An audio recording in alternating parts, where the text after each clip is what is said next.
Right, here we go. It's been a while. I figured I'd do a little video. Keep the channel battling against the state. Any day I always think that the channels I have, which somehow have been mostly sustained to this day, are going to get shut down. There's so many things that you post in the past that are now considered hate speech, to the point where I had a conversation recently about there's a woman in the UK, assuming it's not a psyop, but this isn't something that's uncommon now, and she said some racist, Islamophobic things. I mean, who really cares? Like, I don't give a shit. Like, people should be able to say what they want. Sticks and stones can break your bones. Words can never hurt you. Although now words are considered as violence officially, because of course we're going in the direction which both myself and my friends have been speaking about for a decade now. There's only one way the cycle goes, because hence the term, it's a cycle, it's a circle, everything comes back round. And she got she's in prison now. She's in prison now, and she's been in prison for 9 months for basically saying something, of course, racist, Islamophobic, but against somebody that just killed 3 children. So, a murderer gets abused verbally, and the person that abuses them is in prison now. And yet there's people that kill and rape and do serious crimes in the UK and across the Western world that are released. And again, it's all part of the system to deconstruct formerly successful economic paradigms. That's how they maintain their influence and their prowess, and that's why these families, these hereditary lineages have been in place for thousands of years. They can be traced. And if we really lived in a fluid society, then people whose families were in positions of authority in the 15th century, in the 16th century, 100 years ago, 200 years ago, logically they wouldn't still be in power today. And they are, and it goes back thousands of years. And the way they maintain that power, as I just spoke about, is through building and knocking down. You create an economic hub, you give that population, that culture, prowess, prestige, whatever you want to call it, and then when they get too influential, when people become too educated and they have too many resources in that particular cultural paradigm, they then destroy it. And they do that with mass immigration, mass importation of people with ulterior motives, alternative directives, and just completely different cultural values. And that's what we see everywhere. There's not one successful example of mass immigration anywhere to be had in the world, irrespective of the continent and the religion involved. It's never worked, and it never will work, at least for the population itself. The intent is always to attack that population to the benefit of the ruling class. So there's an intro that I wasn't planning on doing. But on this trip thus far, this trip's been going now for 12 years, but I always do it in accordance to, or time it by when I was last back in the UK, which hopefully will be the last time ever, which was April of last year, so 11 months ago. And again, I've discussed in previous videos, they took my passport away, actually, temporarily, and they took my passport away without giving me a reason as to why my passport was taken away. And this is something that was happening around 7-8 years ago in the US and the UK, but particularly the United States, where they had no-fly rules for political dissidents, so people that had political perspectives that were traditional, conservative, against the sickening status quo that is planting and pushing all kinds of obscene value sets into US society, and on a global level into all Western countries, which we now see in the UK, hence my introductory example. And I tried to renew my passport, and they wouldn't give me a new one. And they didn't give me a reason why, because of course there's no legal reason as to why you can take someone's passport unless they've committed a criminal act, of course, which I haven't. And interestingly, at the time, they gave me a punishment passport, which is a 1-year passport. So you behave yourself, essentially. It's essentially a warning to people that are able, have the capacity to challenge the state. Or, not that that's realistic, I can't challenge the state, but I can cause problems for them. Anyone with a little bit of influence that has a value or value set aligned to moral, traditional beliefs, that is completely opposed to the current and coming agenda. And at this moment I was in Nepal, so I was in Kathmandu. Actually no, I wasn't in Kathmandu, I was in the old capital, which is nearby, but I forget the name. And interestingly, pure coincidence of course, I met another British chap, a crypto man actually, and he had also been given a 1-year passport. So they're punishing everybody that is essentially living life correctly. You know, that's involved in politics to a degree. They're punishing everyone. And I spoke about this, but a number of years ago, they've centralised the Foreign Office in the UK now, and this is probably very similar in other countries in the West.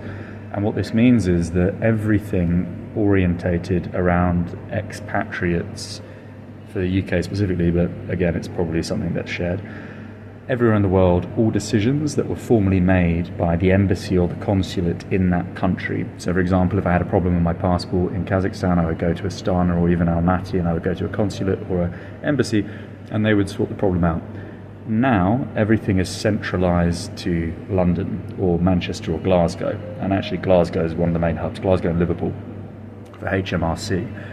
And what this means is you have a very small clique of individuals who are all completely corrupt and sickening individuals, and I could go into the story about how they employ these people. They employ them based on the insidious nature of their character. Many of them are child molesters, many of them are involved in obscene things, which is why they get given these jobs, because it creates a brotherhood, a fraternal network, whereby if you promote a certain group of people that have the most obscene taboos, you bind them. They want to obviously continue on refreshing themselves with these sickening lifestyles, and the governments know, or not the governments as such, but the true government, the governance, the people that control government, that lobby people into power and finance political units, they know that these people can be controlled and manipulated so long as they provide them with what they want, which is of course all these acts which are completely criminal, both morally and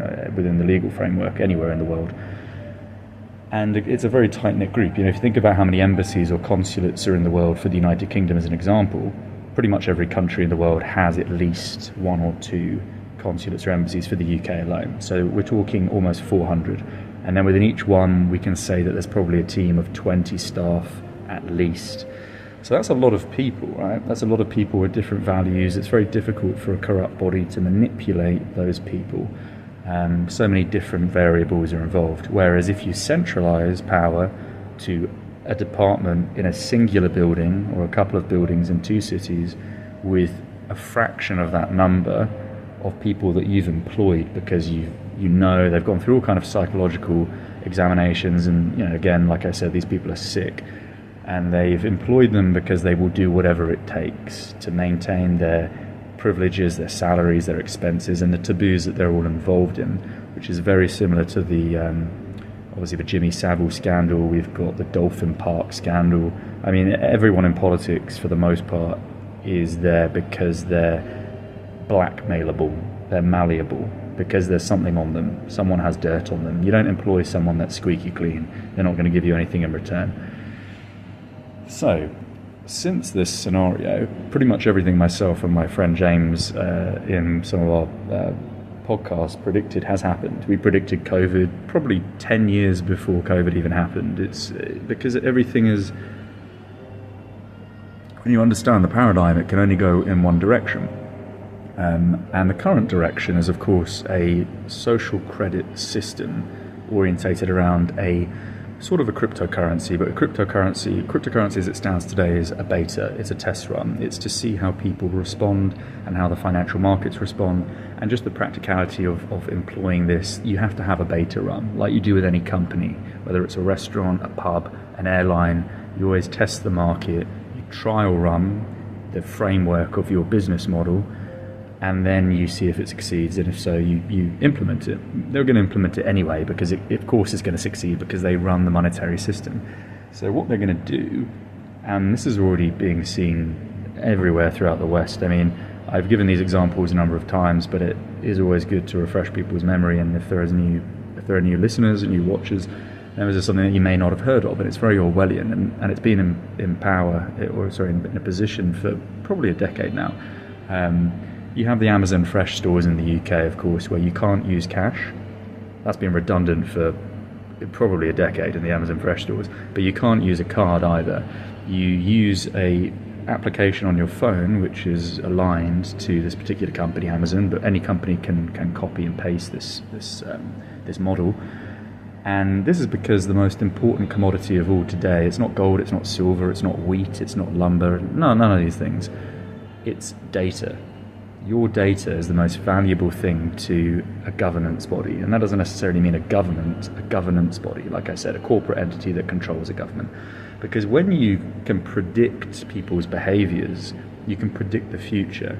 And every time you make a purchase on these apps, of course, everything is recorded indefinitely, forever and ever. And what this means is that you can predict, just like how casinos predict the odds on a football match, they can predict what you're going to do, not 2 weeks down the line, not a year down the line, but potentially for your children and your grandchildren. People are very, very predictable, and that's why data is the most valuable commodity of all. And it's allowing for this totalitarian system to ensue, and there's no way to reverse this. This is an inevitability, and what it's going to mean is very dystopian. It's, all the sci-fi movies that you watch or have watched in the past about this kind of future. Take The Running Man as an example. I think it's Arnold Schwarzenegger starred in that movie, and then there's Blade Runner with Harrison Ford. But if you take the former prediction for the future, it's this gladiatorial arena. So the history that we're taught, and I don't believe any standardized historical narratives, they're all lies, I promise you that. Very thin layer of truth at best. But if you take the Romans and the Greeks and the Persians and all these major empires and you look at how they behaved, what entertained them, you'd have gladiatorial arenas like the Colosseum in Rome, and they'd throw men into the equation and they'd all be killed and people would laugh and enjoy themselves. Now, UFC today, if you take UFC, 15, 20 years ago, UFC would have been considered obscene. And UFC is still somewhat of a sport. I think it's obscene personally. It's not, there's a sophistication to boxing or certain other sports, but UFC is absolutely obscene. It's a regression of society. But you now have all kinds of contests where people slap each other, people smash their heads on. I got this thing flashed up on my screen yesterday. There's a competition now where you smash with your head as many walnuts as possible off a table. And these are things that are being promoted, because when you promote something that is a intellectual regression, you are creating a intentional and potentially infinite decline in human intellectual endeavour, which is why the average IQ of children in schools today is worse than it was 20, 30 years ago. And this is all intentional. And I was actually going to talk about travelling, but now we're on this route, let's just go with it.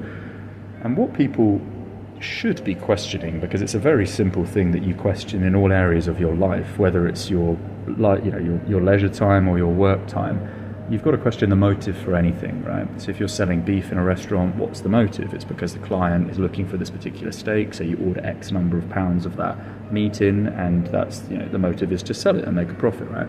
Well, if every culture universally, because it doesn't matter if you're Iranian, you're British, you're American, you're North Korean, the same agenda is being supplanted everywhere, that would mean, of course, logically, that there is a centralized body that is implementing these policies. And we saw this from the COVID scam. You have public bodies like the World Health Organization, but for these to be implemented in the first place, you have to have a unanimous understanding within each domestic culture and an acceptance of that.